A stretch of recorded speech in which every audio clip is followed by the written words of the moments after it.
दोस्तों, ज्ञान प्रखर एकेडमी में आपका हार्दिक स्वागत है। आज हम देखने वाले हैं कंप्यूटर के एमसीक्यू। जो आने वाले एग्ज़ाम के लिए बहुत ही महत्वपूर्ण होने वाले हैं। चलो स्टार्ट करते हैं। पहला प्रश्न दिया हुआ है, कंप्यूटर स्क्रीन पर जो ब्लिंकिंग सिंबल होता है उसे खाली स्थान कहते हैं। कंप्यूटर स्क्रीन पर जो ब्लिंकिंग सिंबल होता है उसे खाली स्थान कहते हैं। Mouse, head, light, cursor. तो इसका सही आंसर होगा कर्सर। कंप्यूटर स्क्रीन पर जो ब्लिंकिंग सिंबल होता है उसे कर्सर कहते हैं। चलो अगला प्रश्न है, प्रिंटर सामान्य रूप से संबद्ध है। प्रिंटर सामान्य रूप से संबद्ध है। पहला ऑप्शन है आउटपुट यूनिट, दूसरा है इनपुट यूनिट, तीसरा है मेमोरी यूनिट, चौथा है कंट्रोल यूनिट। तो प्रिंटर किसके अंतर्गत आता है? या आउटपुट यूनिट के अंतर्गत। तो इसका आंसर हो जाएगा ऑप्शन ए, आउटपुट यूनिट। फिर अगला प्रश्न है, किसी कंप्यूटर से पेपर पर डाटा स्थानांतरित करने के लिए उपयोग किया जाता है। किसी कंप्यूटर से पेपर पर डाटा स्थानांतरित करने के लिए किया जाता है। Scanner, mouse, printer, keyboard. तो इसका आंसर हो जाएगा प्रिंटर। किसी कंप्यूटर से पेपर पर डाटा स्थानांतरित करने के लिए प्रिंटर का उपयोग किया जाता है। फिर अगला प्रश्न है, डेस्कटॉप पर छोटे छोटे ग्राफिक होते हैं जिन्हें खाली स्थान कहते हैं। पहला ऑप्शन है विंडोज़, दूसरा है लोगो, तीसरा है पिक्चर, चौथा है आइकन। तो डेस्कटॉप पर छोटे छोटे ग्राफिक होते हैं जिन्हें क्या कहते हैं? आइकन कहते हैं। फिर अगला प्रश्न है, डिलीट की हुई सभी फाइलें कहाँ जाती हैं? डिलीट की हुई सभी फाइलें कहाँ जाती हैं? रिसाइकल बिन में, टास्क बार में, टूल बार में, माई कंप्यूटर में। तो इसका आंसर कौन सा हो जाएगा? Recycle bin. डिलीट की हुई सभी फाइलें रिसाइकल बिन में जाती हैं। फिर अगला प्रश्न है, MICR में C का पूर्ण रूप क्या है? Code, colour, computer, character. तो इस MICR का फुल फॉर्म क्या होता है? Magnetic ink character reader. तो C का क्या हो रहा है? कैरेक्टर हो रहा है। तो इसका आंसर कौन सा हो जाएगा? कैरेक्टर हो जाएगा। फिर अगला प्रश्न है, इनमें से कौन सी नेटवर्क संरचना नहीं है? इनमें से कौन सी नेटवर्क संरचना नहीं है? हमें पूछा है नहीं, तो बस तो है, रिंग भी होता है, स्टार भी होता है, तो ये नहीं होता, मून नहीं होता। तो इसमें से ऑप्शन कौन सा सही हो जाएगा? Option D. फिर अगला प्रश्न है, एक स्कैनर स्कैन करता है। एक स्कैनर स्कैन करता है पिक्चर्स और टेक्स्ट दोनों, उपरोक्त में से कोई नहीं।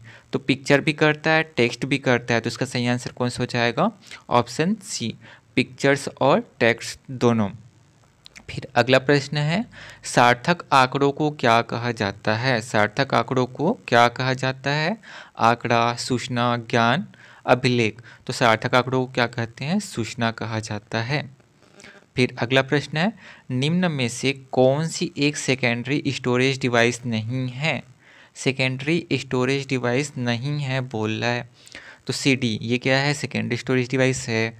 हार्ड डिस्क ये भी सेकेंडरी स्टोरेज डिवाइस है। रैम ये सेकेंडरी स्टोरेज डिवाइस नहीं है। DVD भी सेकेंडरी स्टोरेज डिवाइस है। तो इस प्रश्न का सही आंसर कौन सा हो जाएगा? Option C, RAM. फिर अगला प्रश्न है, निम्नलिखित में से कौन सा एक वैध इमेज एक्सटेंशन है? निम्नलिखित में से कौन सा एक वैध इमेज एक्सटेंशन है? .bomb, फिर है .jpeg, फिर .dos और चौथा है .doc। तो इसका सही आंसर कौन सा हो जाएगा? Option B, .jpeg। फिर अगला प्रश्न है, MS वर्ड में कौन सा फॉन्ट का एक स्टाइल नहीं है? Italic, underline, superscript, bold. तो देखो MS वर्ड में कौन सा फॉन्ट का एक स्टाइल नहीं है? इटैलिक होता है, अंडरलाइन होता है, बोल्ड भी होता है। तो इसका सही आंसर कौन सा हो जाएगा? Option C, superscript. फिर अगला प्रश्न है, जंक ईमेल को क्या कहा जाता है? जंक ईमेल को क्या कहा जाता है? कुकी, स्पूल, स्पैम, इनमें से कोई नहीं। तो जंक ईमेल को कहा जाता है स्पैम कहा जाता है। फिर अगला प्रश्न है गूगल क्या है? गूगल क्या है?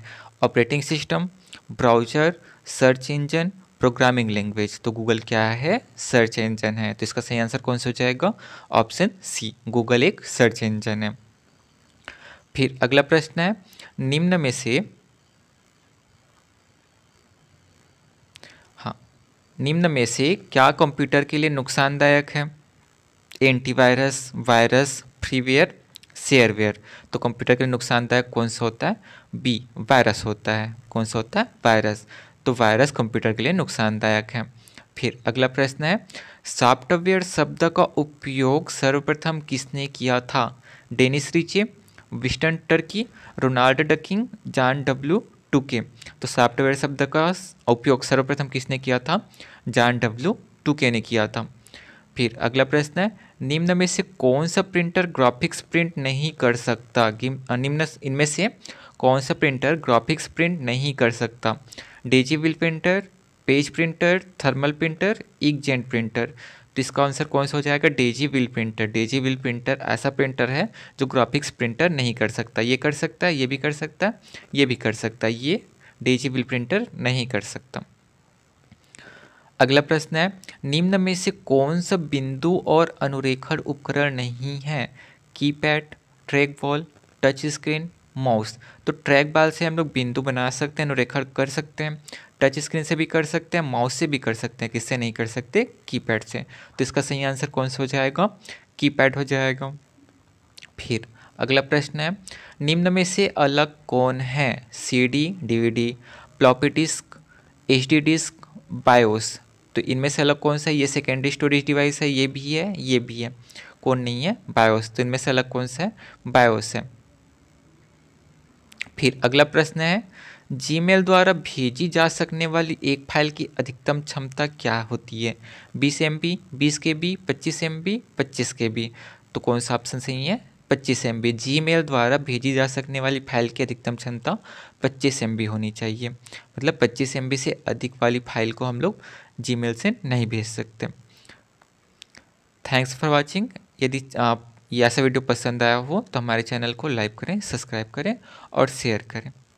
धन्यवाद।